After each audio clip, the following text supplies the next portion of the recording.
وہ جھگڑا لے کر رسول پاک کے پاس آ گیا صلی اللہ علیہ وسلم مروت فرماتے تھے، خیال رکھتے تھے۔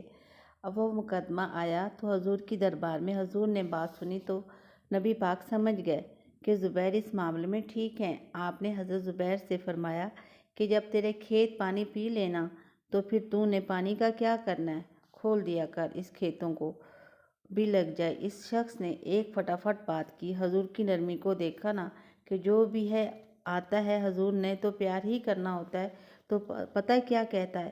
اس شخص نے کہا کہ زبیر آپ کی پھپھو کے بیٹے ہیں، اس لیے آپ نے اس کی حمایت کی ہے۔ میرے رسول پاک نے یوں نظر اٹھائی۔ حضرت زبیر فرماتے ہیں مجھے یوں لگا کہ تارے گرنے لگے ہیں، مجھے یوں لگا کہ زمین پھٹ جائے گی، مجھے یوں لگا کہ ابھی زلزلے آ جائیں گے، مجھے لگا کہ قیامت سے پہلے قیامت آ جائے گی۔ حضور نے فرمایا تجھے تیری ماں روئے، میں تیرے ساتھ مروت کرتا ہوں اور تو کیا بولتا ہے؟